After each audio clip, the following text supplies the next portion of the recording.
Members are going to be ecstatic this week. They're elated. Spec has literally come full circle.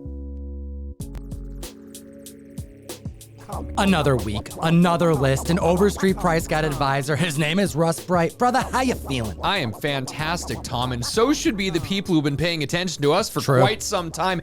Some of the books on this list we've been talking about since 2019 even. Hit that subscribe button, slap the like button, and comment down below. It'll enter you to win this Invincible #1 Omni-Man Tyler Kirkham variant. We're here every 7 days for the comic community covering the trending books in the marketplace at the list at number 10. Boys #7 debuting in 2007. This is the issue where Dynamite Comics would acquire the IP and start releasing boys comic books. And this book has two major first appearances. The first is the team appearance of the Paybacks. This right here is a team that was featured in Boys episode 4 last week, but there's also a character that's featured in this comic book for the first time who is going to be portrayed in an upcoming Boys episode. With the recent release of season 3, we are seeing these Boys books moving quickly. $10 average sales for #7, and we have a high sale of $150 for a CGC 9.8.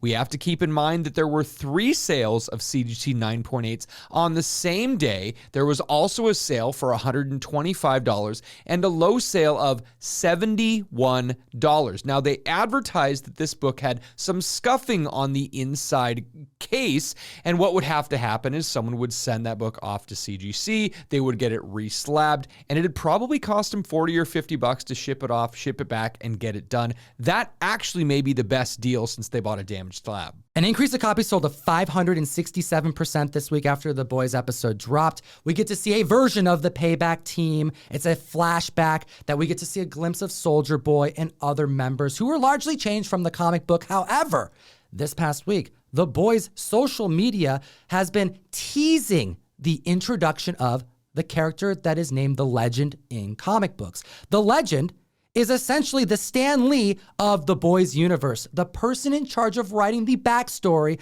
of these superheroes, mostly based off of lies. However, this person we know is coming is portrayed by Paul Reiser. You know him from Stranger Things. Be on the lookout for the variant second printing cover, also going for around $12. Derek Robertson killed it. If you enjoy what we do, get access to this list and the other 10 books that didn't quite make it, because we sourced these books from a larger list of 20 on the best comic app in existence. Butch loves it. It's called Key Collector Comics. It's available for both Androids and iPhones. Get access to catalog your comic books, get suggested pricing, approximate values on your own collection and comic books, and so much more. Keep up with key alerts, because if you were notified about some of the spec that was happening, the rumors over the last few years, this video is making you very happy right now. #9 on the list, Spectacular Spider-Man #100. This is the third appearance of The Spot, but not the last time you're going to hear about him on this list. We are seeing $10 average sales and $128 for a CGC 9.8 back in April. Classic milestone issue, great Kingpin cover with The Spot and Black Cat and Spider-Man on the cover of it. Now, why are we talking about The Spot this week? Because we finally have confirmation, because the new trailer for the Across the Spider-Verse movie has Spot in it. We are very excited because we've been talking rumors about this character since back in February of 2021. An increase of copies sold of 233%. The Spot being featured in this trailer has the community buzzing, largely because I think it's about time that this character, who's like a D-list character, maybe even F-list character, finally gets the credit he deserves. This is a really cool concept for a character, and if you keep in mind, Spectacular Spider-Man had the first appearance of Cloak and Dagger. Well, this guy is a scientist who is working for Wilson Fisk, the Kingpin, who starts experimenting with the Cloak's secret powers. He's experimenting with black holes and himself gets sucked into a black hole and ends up in a different dimension. A stark white dimension where there are spots everywhere. Eventually, he finds out that one of these very large spots spots is an exit, but as he exits this dimension, his whole body is turned white with these black spots all over them. Now, there's a symbiotic relationship between these spots and black holes, and he finds he has the ability to throw these spots on the wall and jump through or put portals throughout them and pop out on the other side. It's an excellent character that they didn't utilize very well back in the 1980s, and I'm looking forward to see how they use him in this movie now. Now, this movie is a two-parter, so we're probably going to see another antagonist introduced to lead us into the conclusion, the third film that'll come out in a couple of years. Regardless, seeing the Spot, although briefly, he is utilizing his powers. Miles' foot goes through his chest and kicks Gwen Stacy in the background. Next at the list, at number 8, Duke Nukem, Glorious Bastard, issue number 1, debuting criminally late in 2011. Because how did it take that long for Duke Nukem to be featured in a comic for the first time? Well, this is the issue. It's hitting $15 average sales. As a fan of the 3D game, the arcade games, I think that was number 1 and 2. I gotta know, what members of our community remember growing up playing Duke Nukem, like early PC days? Give me something to laugh about. I used to play it as a kid. But we're seeing an increase of copies sold of 500% this week because of movie news. Now, we got a key alert this week that THR reports that the Duke Nukem movie is in the works from the Cobra Kai team. Keep in mind that this is a low print run book from 2011, and there are 2 variants you should be looking out for. There's a 1 in 10 with concept art from 2K Games, $45 average sales, and there's even a Chrome edition that was a 1 in 25, going for $50 average. Kicking ass and chewing bubblegum, but there's a lot of gum. At the list at number 7, we have Free Comic Book Day, One Punch Man / My Hero Academia number 1. We got a free comic book that anyone could have gotten from a store on this list, and it's hitting near $500 high sales. Explain, Russ. Oh my gosh, this is crazy. How many have you given away? Over 100. Easily. And the fact is that I end up getting collections from other shops, and they will have free comic book day books in those collections. So I know I have acquired these since then. When I see that these are going for $50 on average with a high sale of $465 for a CGC 9.8, it kind of hurts my stomach a little bit, because these are comics that the shops gave away for free to customers in 2016. Now, we've talked about this before because of the My Hero Academia, but the fact that One Punch Man is now in development, that's making this book spike this week. Now, this is a double key because half the book is featuring the hit manga turned into anime, One Punch Man, and then the last half of the book is another famous manga turned anime, Hero Academia. A 700% increase in copies sold because this week we found out that Scott Rosenberg and Jeff Pinkner from Venom are tied to write this. But we've had news since all the way back in April of 2020 that the Fast and Furious director Justin Lin was tied to direct. So we have been talking about this for almost 2 years. An overpowered superhero that gets so depressed, he's so bored, it's about his mental anguish because the villains are too easy to kill. It just takes one punch. At the list at number 6, we have more spec paying off, the Thunderbolts issue number 1, debuting in 1997, seeing $30 average sales, $270 for a CGC 9.8 in June. And this is a first issue of a newer Thunderbolts team. One of 2 issues that's making the list, by the way, after news dropped that the Thunderbolts team is not only happening, but there's a director attached. In this first issue, we find out that the Thunderbolts are actually the Masters of Evil and being led by Baron Zemo. A 1,225% increase in copies sold because we have Deadline reporting that we now have a director, Jake Shriver from Paper Towns, and the writer Eric Pearson from Black Widow tied to this production. Now we have a second printing of the book that came out the same year in 97. That's a pink background, and it's selling for near the same amounts as the first printing, but it was lower printed. Keep an eye out for that scarce key. And at the list at number 5, to all the collectors, the speculators that were hunting for anthropomorphic McFarlane appearances, today is your day. This is amazing. Number 5 on the list, Spawn number 38. First appearance of Cy-Gor, and I'm gonna go one step further. For all of you guys who spec on primates or gorillas, Absolutely. This is your wheelhouse, but not a lot of people. This is crazy. I'm very happy to see this because Todd McFarlane has made so many great characters, and with his toy line, he's able to bring so many of them to life, per se. This is such a weird announcement, dude. Genlock, which is like a creator company, teamed up with McFarlane Toys to take toys that he has made, some of which have never been in comics. They're just action figures that they sold at like Walmart and stuff. And they're bringing them to life for a adult animated Netflix show. This character is going to be one of the characters featured in the Netflix series, and we have $15 average sales and a high sale for a CGC 9.8 of $250. This announcement had a lot of people kind of chuckling, but those who have been specking on McFarlane Toys are going to have the last laugh. We have an increase of copies sold of 917% for a Spawn issue that very few were specking on. Not at all. That is absolutely true. I don't think anyone was specking on this issue, but if you were specking on this, you were probably also specking on the 1999 6-issue Cy-Gor series. Solo series. I know he had his there? own solo series, which is crazy, but really, for those of you guys that want the deep cuts, you know that there is a newsstand available. A high-grade newsstand for this Spawn is going to go for a pretty penny, but Tom even found one on eBay that was lower grade that went for $12. That's right. It was mid-grade, but members who are hunting for newsstand Spawn, they're aggressive and they tend to not care as much about paper quality and damages and flaws. Like, they'll pay more for the premium high-grade copies, but they're so scarce and tough to find. They always sell for a premium. Oh, yeah.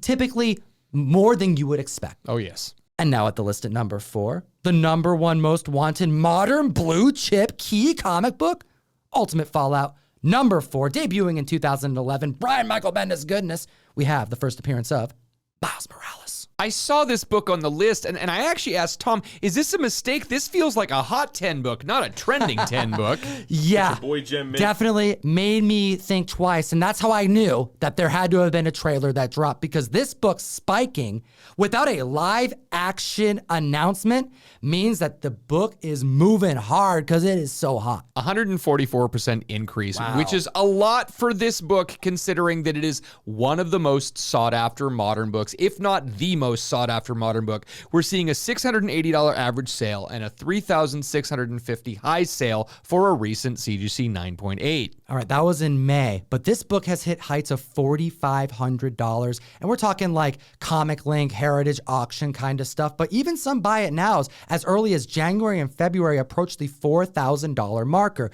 Seeing it drop below $3K in the last few months had some members kind of worried. I bet they're glad they picked up the copy when it dipped, because seeing that it's approaching 4K again shows the strength of Miles. Number 3 on the list, Spectacular Spider-Man number 99. This is the second appearance of Spot, but the first cover appearance, and what a cover it is. It is a gorgeous yellow. It's got this great black and white playing with the negative space, Spot popping in and out of a cover. Really, this is a great book, absolutely justifying the $20 average sales and the $269 high sale for a CGC 9.8 this month. Even last year at its height, we were seeing sales of $300, but a 643% increase in copies sold this week. I love this cover. That contrast, that yellow pops so hard. This book has been underappreciated and undervalued for as long as the Spot has been underappreciated and undervalued. Seeing a 643% increase in copies sold, damn, that's a lot of copies flying off of eBay, off of whatnot, off of Facebook and Instagram. But also, we saw over this last month, Spot appear in Carnage. This is interesting, but yes, you are correct, Tom. In the new Carnage run in issue number 2, we see the Spot appear. It makes me think that these people at Marvel have a larger plan. Comic fam, you gotta be up on your Carnage, your ongoing comic books. I've actually reviewed this book on the podcast, The Bags and Boards Show, with Fire Guy Ryan, and you would see an introduction of the Spot at the end of issue 2. And what Carnage does to the Spot in issue 3 will have your jaw hit the floor. But enough of that. We got to get back to number 2 on the list. Our podcast is available on SoundCloud, Spotify, Stitcher, and iTunes, by the way. We have Incredible Hulk, issue number 449, the first appearance of the Thunderbolts, the first incarnation, debuting in 1997. $150 average sales $815 for a CGC 9.8 in this month, June, but there is a high all-time sale of a newsstand, folks, $3,000 in November of 2021. This is a book that members have been speccing on since February 2019. Wow. Russ, that's when we reported on this key collector information, and it's paid off this week. It's just another example of key collector calling it hot damn. Comic fam, well done, key collector. Again, on the news that we have a director and writer involved in a Thunderbolts project, this book is spiking 609% this week. You guys have to keep in mind that this is from an era of Marvel that the paper quality is really, really low. The oils in your fingertips will actually take the ink off of this Thin paper. Absolutely. This is the type of thing that getting a high grade of this copy is tough. There are so many heroes being introduced in the MCU. They're not all going to get their own movie. They're not all going to get their own Disney Plus show. There's so many Young Avengers that need their own Disney Plus shows.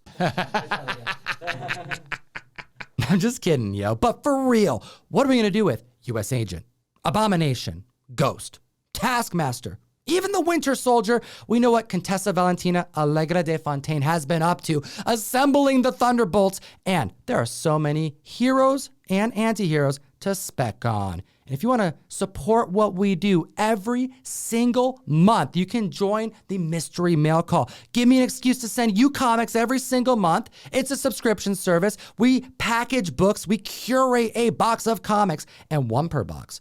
In the July box, we are going to be sending out a Daredevil #1, Gary Frank, legendary Marvel artist who did a beautiful, powerful, classic Elektra cover for the comic fam. Open enrollment now. Click the link down below or go to Comictom101.com to sign up. And #1 on the list, the #1 trending book in any universe across the multiverse. In any timeline with any variant, we have Spectacular Spider-Man issue number 98, the first appearance of The Spot, taking over the list this week. Hot damn.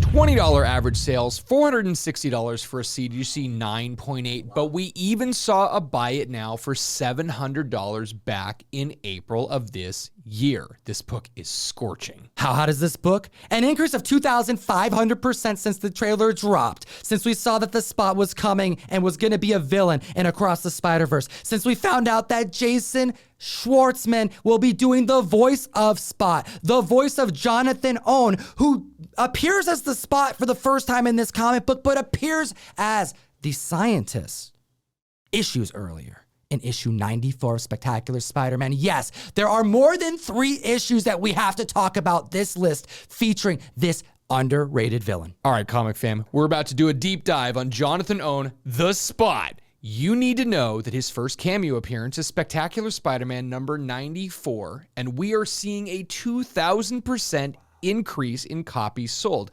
Another interesting side note, the only one of the Spot issues where Spidey is in a black suit is this cover. If you want his first full appearance, you will find Spectacular Spider-Man number 97 is the book that you want, and there is a 2,433% increase in copies sold on that book. Then we have the first full appearance as the Spot in issue 98, which is #1 on our list this week. Then we have issue 99, that classic yellow first cover appearance of Spot, and then the milestone issue 100 featuring Kingpin, Black Cat, Spidey, and the Spot on the cover. But we gotta bring you back to 98 for one last little fun Easter egg. This is why you're here. Hit the like button if you've made it all the way to the end of this video. But we do have an advertisement for a famous artist in the back of the book. And the person who received the award for the Marvel Hulk of the month was John Romita Jr. that month. You're welcome for that information. And as always, Geek responsibly. Enough said. Comic fam, you know that this channel is sponsored by Whatnot Comics, and you can follow myself, Russ, Milgeek Comics over on there, Gemmint, and all my other homies. But this weekend, I'm gonna be in Dallas. I'm gonna be streaming with Tyler Kirkham.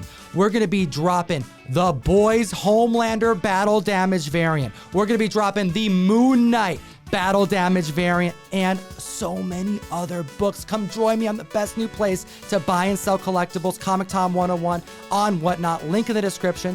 Take a look at our other videos. We made them for you. And if you're in Dallas, come say hi. We out.